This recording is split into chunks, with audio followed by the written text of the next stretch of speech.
fun fact for you. It's coming up to 4 years since I dyed my hair pink. I know, literally, where has the time gone? Pretty ironic I'm making this video as well whilst wearing a wig because my roots need dyeing again, but YOLO, right? And with this 4-year anniversary coming up, it actually dawned on me that I haven't told you why I chose to change my hair colour. However, if you were a Patreon member at the time, you might actually remember me sharing the story as to why I changed my hair. So if you wasn't there or was there and forgot, I'm going to tell you the story again anyway. Now, you might be thinking as well that changing your hair colour isn't really that much of a big deal. I mean, so many people do it in everyday life all the time, right? But believe me, when you're your brand, and your hair colour is part of you and your brand, it's a huge decision to make. One that I really didn't take lightly either because I used to really love my red hair. It was also one that I have pondered about for literally years. Like everything else, there's a theme here. As you watch my videos, you're probably working out.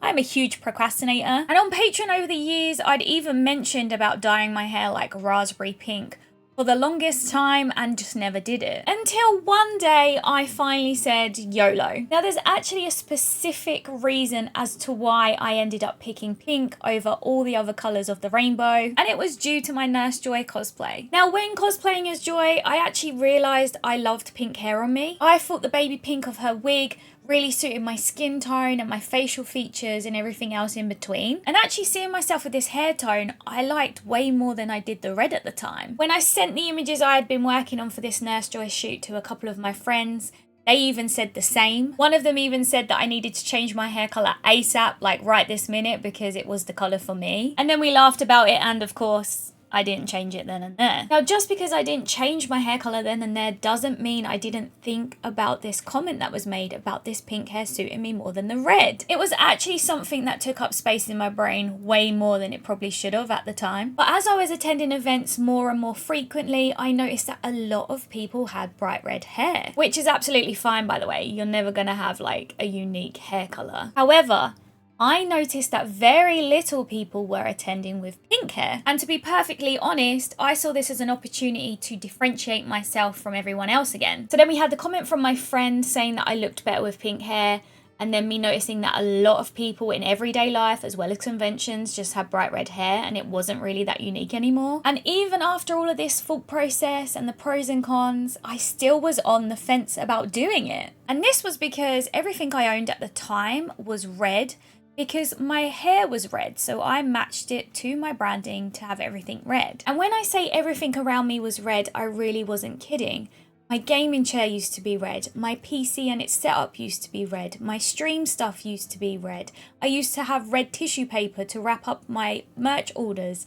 Everything was red, my logo.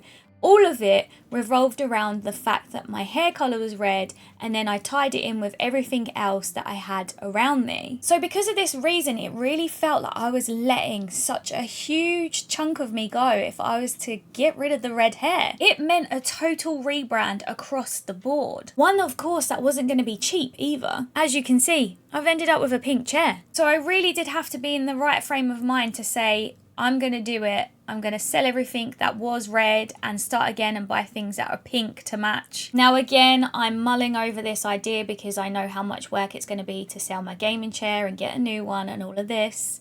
And then 2020 hits. Now I know 2020 sucked for the whole world, but in my life, and I'm sure quite a few of you also, 2020 was running alongside some seriously major life-altering situations.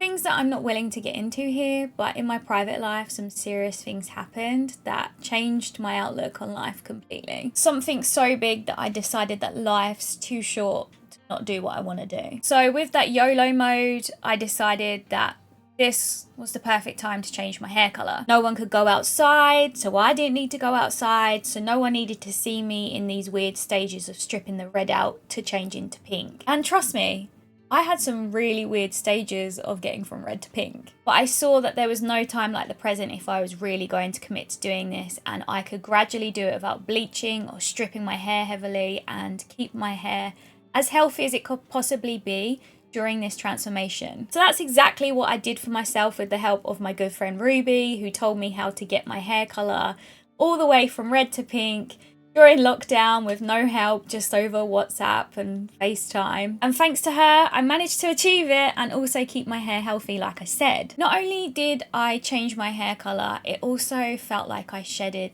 an old version of myself that it was time to let go of. It really did feel like a fresh start for me as well. It was saying goodbye to the old version of me and welcoming in a new one. With everything that happened to me in 2020, I become so much more self-aware and started to listen to myself and what I truly wanted from my life. When you go through mega intense life stuff, it makes you question every little detail and aspect of your life, and are you really happy with where you are in it and what you're doing and who you are as a person. It literally puts everything into perspective for you. And sadly, if you know, you know. If you don't know what I'm talking about, count yourself as being super lucky that you haven't had to experience anything like it yet. However, this being said, I wouldn't change what I've actually learned about myself during this time for anything, because I feel like I am in such a good place now, even out of all of the rough stuff that's happened. I feel like everything happens in life for a reason, and there's a silver lining and a lesson to be learned throughout everything that comes up along your journey. And I know you're probably sitting there thinking, whoa, Candy, I thought this was just a video about your hair colour. It is. Just my hair colour had a lot of weight to the story, and it's why I haven't really shared it until now. Now we've taken that super dark heavy detour, let's get back onto the pink itself, shall we? Originally, I had no plans to be hot pink. Before you question that statement, that's the name of the hair colour.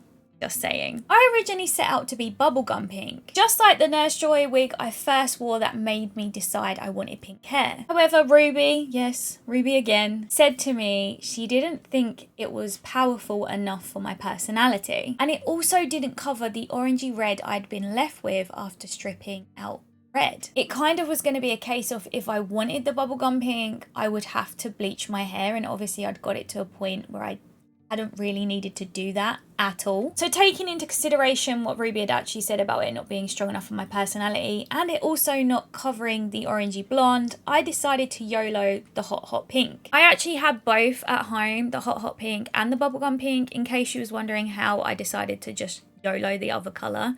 I was prepared. And I guess the rest is history. I have been hot pink for nearly 4 years, like I said, and it literally feels like yesterday that I changed my hair colour and I thought the world was going to end. I just realised that I kind of probably semi-made a joke about what was happening in the world and my life at the time, but it was unintentional. I just meant like I thought my career was going to end because I'd changed from red to pink. And funny enough, with that being said, my career didn't end either. And although when I first dyed my hair, I had a ton of comments that was like, I miss the red. You looked better with red hair. Red's the far better hair colour. Oh my god, no. Why did you change your hair? It literally didn't faze me, and I actually found these comments quite amusing, to say the least. I had spent 10 years as a redhead, and if that isn't long enough, find someone else who is a redhead. That's literally how I feel about the scenario. If you like me just because I had red hair, that's on you. I am way more than my hair colour, and doing this change for myself made me realise that. As soon as I washed off that pink hair dye and blow dried my hair for the first time, I felt amazing. I instantly fell in love with it. The way it looked, the way it made me feel. Back then, I really did think red was the colour for me. Until I found hot pink. Truthfully, I just feel like pink does a hell of a lot more for me and my skin tone and everything else than red ever did. I'm so glad I was brave enough to change it for myself. I'm super grateful to my friends who encouraged me to do it, and also to Ruby, who helped me every step of the way. And as you can see, I just rebranded everything to be pink. It literally was an excuse to have a fresh start. I got a new office design for myself, a new logo, everything. I really did see it as an opportunity to have a whole new fresh start, and an opportunity to have a completely new outlook on life. 10 years of red hair, and I just woke up one day and said, this isn't me anymore. The new era of pink hair Candy is here, and let's face it, pink hair with a name like Candy makes more sense than red hair with a name like Candy. Also, just an added little extra, since dyeing my hair pink, I have had non-stop hair compliments. Every time I leave the house, someone compliments my hair colour and the fact that my eyebrows match it. I had more hair compliments in the first month of being pink than I ever had being red. So for those of you who also still think, should have stayed red. Proof is in the pudding. And that is literally it. Thanks for joining me for this story time of why I changed my hair colour. I don't know if it's what you expected me to say, but that honestly is the story all the same. Thanks for watching, take care, and I'll see you in the next one.